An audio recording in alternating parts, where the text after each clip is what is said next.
Hi everybody, this is a video on why you should not fight your ego. Now, when I first started off in the spiritual scene, a lot of teachers, as you know, put the ego up as the new Lucifer, the new devil, the new thing that we had to fight against, that we pinned all evil doing onto. And this was the source of all problems. This was the solution. If we managed to annihilate that, then that is what would lead us to peace, happiness, and love. But I never bought into that. I never, ever believed that. That was one of the lessons that I just couldn't understand, because I couldn't understand. It was very simple to me. If I'm teaching love and I need to love everything and love all things and learn how to accept all of life, then how does that help to not accept the ego or edge the ego out, right? And so it just made no sense to me. And as I moved further through my own development and growth, and as I moved further through learning and working with others and helping others heal, it wasn't about the ego that was the issue. It was the causes of what created that ego, the trauma, the pain that hadn't been integrated, worked through, transformed or alchemized, whatever you want to call it, that I found to be the bigger problem than the ego itself. Now, all of us have an ego. It just, if you're in this paradigm, you're in this world, you're going to have an ego. So I tend to be very suspicious of people that say they don't have an ego, because those can be the most hidden egos of all, right? So, I never really bought into that. And the people that know me from back then, they know I didn't, right? And they also, some of them, they said that was my ego talking, right? But no, I still don't think so. So now I'm hearing it more and more everywhere, that you need to integrate your ego, love your ego, appreciate your ego, right? And work with your ego, balance your ego, understand that sometimes it's good to have an ego, and then other times you need to step it back a little bit, right? So for example, you need to, an ego is your defense, or can be a part of your line of defense. And why would you need to defend yourself? Well, if you're a single mom and you need to stand up for your child, then you're going to understand that there's some times in your life where you just need to defend yourself. It's a part of the human experience, and you're definitely going to need an ego for that. You can't lay back and say, oh, well, you know, I don't have an ego. This is all nothing to me. And your child is like sitting there. So it's very, you have to learn to discern spiritual information. And this is the part of the cherry picking culture that has created a lot of misunderstandings, misperceptions that can lead people down a wrong pathway as well. So I watched while I was going through my awakening experience, while I was going through that turmoil, and I watched a video channel by Christina Lopez, and I will link the video below, which inspired me to also do this video and to add my 2 cents to it, because she's also one of those that states, you know, it makes no sense to fight your ego, because you'll end up fighting yourself, and that makes no sense, right? So I wanted to also talk about in this video and expand a little bit further into the differences between the male and the female ego, and the cherry picking culture that we have in regards to spirituality. Now, where did all this come up and out, you know, about fighting the ego? And it has a lot to do with Westerners diving into Asian thought concepts, into Asian spirituality thinking, right? And not really looking or digging deeper into where this arose or where this came from. And so I stumbled across, and I wish I could find it again. I really do, because I know that, you know, when I'm stating things like this, it's much better to have some kind of backup. But I read somewhere that Asian spirituality is a very yin-focused, yin development spirituality. And what does that mean? It means developing feminine attributes. Yin energy we term as feminine energy, so receptive, calm, passive energy. And this was meant to balance out the strong yang energy of Asian men in the olden days. And they identified this excess of yang to be a problem, right? Causing all kinds of ego problems, causing all kinds of wars and aggravation and strife and all of that. So if we want to put it into different terminology, they were trying to produce a more Venusian energy, right, to soften and temper the Martian energy that they had going on back then. And so they developed all these techniques such as meditation, sitting still, developing patience. And it was predominantly for men in the beginning, right? Women came later into this whole spiritual flow thing. And it's similar in Western spirituality as well. And so there's also this Hebrew saying that women don't need to go to temple because they're already closer to God, and that's why God gave them children. But men have to find their way back to God, and so that's why they have to attend temple all the time. I'm just saying, right? I'm not advocating that this is truth. I'm saying it's a saying that's out there. So we have to look at all these developments in spirituality and what spirituality is focused on. And usually spirituality is focused on trying to alleviate suffering, trying to alleviate some part of suffering in the human experience. It's not the alpha and it's not the omega. All of us have little pieces of it all, right? And certain pieces flash up more during certain times for certain purposes in order to balance out some kind of an energy, in order to balance out some kind of a happening. And so when we take a piece of something that doesn't really apply to us, such as women taking from the masculine pathway, right, and not learning, and that's a part of healing the feminine essence as well, is to learn that it's okay to have a different pathway. It's okay to have a different healing process. It's okay that we need to do different things in order to balance out, in order to balance our energy of excess yin in this case, in our case, right? And to not be so passive, to learn to stand up, to learn to assert ourselves, to learn to, but also keep this very balanced, right? So not become better men, but become more assertive in our femininity, right? So when it comes to the ego issues, there are two distinct different pathways. There's the masculine pathway where you learn to balance a very yang ego, right? A very yang, aggressive, Martian, extroverted, outgoing, rah ego through certain practices. Or you have a very yin ego, and then these practices only serve to bring you further down, right? So it's you'd have to find something else there.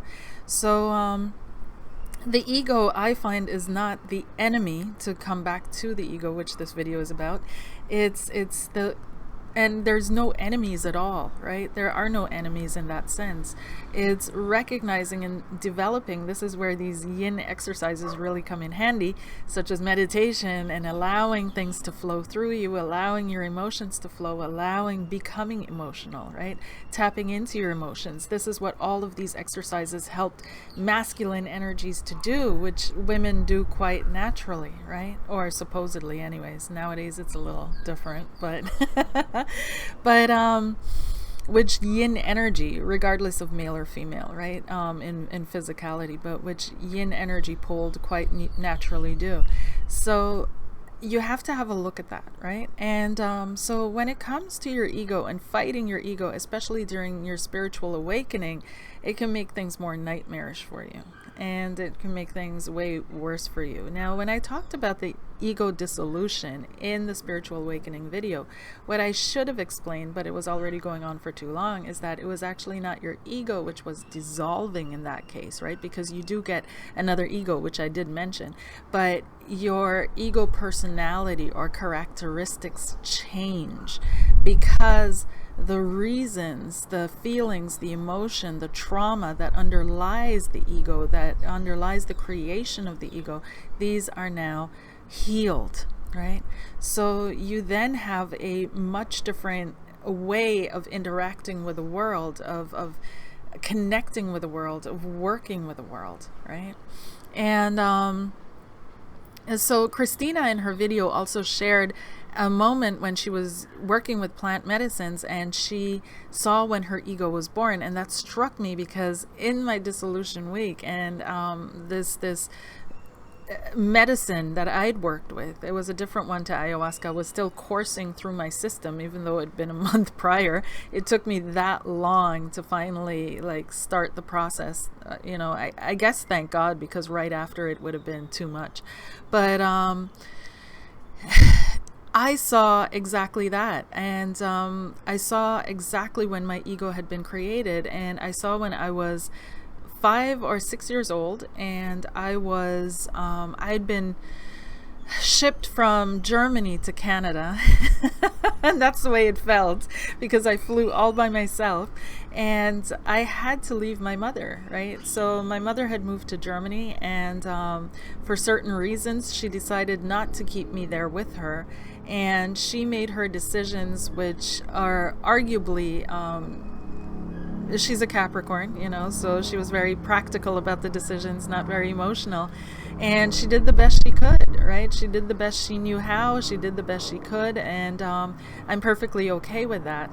However, for my 6-year-old self, sending me to live with my abusive father because out of pride she wouldn't send me back to live with my grandmother was pretty harsh. And then giving me the responsibility of that decision at 5 years, 6 years old, where I was going to live, since I couldn't live with her and in the circumstances she was in, was pretty harsh as well, right? Because there was nobody to blame but myself when I was then beaten to physically abused by my father.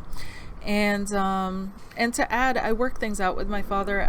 Before he passed away, we had the most beautiful relationship, but when I was 6, we didn't. And so there I was. I'd landed, I remember this, at Toronto airport, and I'd flown in from Düsseldorf, and my uncle who was working at the airport, he had an office there, and he picked me up. He picked me up from the stewardess, and he kept me in the airport until my father was able to come and get me, because my father had to work, and so there were a couple of hours in between where he was not able to be there right when the plane landed to pick me up. So I waited in the office, and my uncle tried to entertain me, I think. I don't have a clear recollection of that. He was trying to be nice to me, but he didn't know what to say to me or what to talk to me about. I was extremely shy and just in terror, in absolute fear. And then my father came in and picked me up. I started crying. I was bawling, and I crawled under the desk to hide. Why did I do that? Because I'd only heard evil things about my father, and which unfortunately manifested in my experience at that time with him.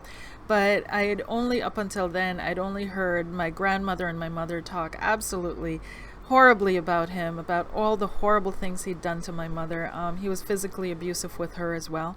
And I was petrified of him, and now I was supposed to live with him, and there was no protection. Nobody was protecting me. Nobody was saying, you don't have to do this. Come stay with me. I felt very unsafe. I felt extremely vulnerable. I felt horrible. And the medicine showed me exactly at that moment my ego was born. And as Christina Lope said in her video, she had also an experience, like I said, that's when her ego went online, right? And so this ego was there, and of course it grew with me over the years, but this ego was there to protect me. So how can I hate something that was meant to protect me? How can I not love something that was meant to protect me? How can I not accept something within me that stepped up when nobody else was stepping up for me, right? And someone else said that ego is not necessarily edging God out. We can see it from a love perspective, and we can see it from a acceptance perspective, and we can see it as maybe easing God's order. Because without that ego in that moment, without that shell, without that protective layer, that sense of identity of this is who I am. And it was funny because after that, I felt I became a lot stronger, right? My dad would chase me around the apartment, and he beat me for not telling him I loved him. And still, I had this instilled in me that I'm not a liar. So when he asked me, do you love me, Karleen? And I was like, no. And I'd run away from him, and he'd beat me with a belt for it, because he thought it was disrespectful, right? So but somehow it didn't at the time. It didn't affect me as much. The trauma of that resurfaced, of course, later on down the line in my relationships, and of course, it amplified in the last in this awakening that I just went through. But at the time when I was actually going through that and enduring that trauma, I was, it hurt physically, but looking back, there was a kind of a numbness, a kind of a hardening, where I was like, I'm not going to give him what he wants, and he can beat me to death. I'm not going to give him what he wants, right? And so it was. I don't feel that I need to destroy my ego or fight myself, and I find that a very unhealthy way of going about things. And people suffer doing that, and suffering is absolutely unnecessary. But what we can do is uplift the ego. We can cleanse the ego. We can give it a new purpose. We can name it many different things, giving it a new purpose, creating a new ego, creating a new basis out of which the ego can feed, right? All of that, and a basis of love, so that you can tell your ego, you know what, I only want to be a vessel of love. I only want to express love. I want you to work on that for me, So your ego is not something that you need to fight. And you don't need to worry even about the ego, because it's not something that you can control, not consciously. And anybody that says that, I'm suspicious of it, right? So what you can control, though, like I said, or what you can work with, are the things, the experiences, the traumas that created your ego, that made it come online. So plus, everything that people don't understand initially about our systems, our divine, beautiful, amazing systems, is first labeled junk, right? So we had junk DNA. We have the appendix, which is unnecessary, so it needs to be operated out. We have tonsils, which are unnecessary, and all these things which were naturally provided for us, we label, no, not good enough, and we need to remove that. And yet this ego creation process is a perfectly natural process which happens automatically, and usually in children around 7-8 years of age, right? And it's a perfectly natural process. So how in any way is that bad, or is that evil, right? It all boils down to managing the traumatic emotions that have been stored and that are feeding the ego, and everything, the ego will take care of itself, right? It's an automated process, automated system. So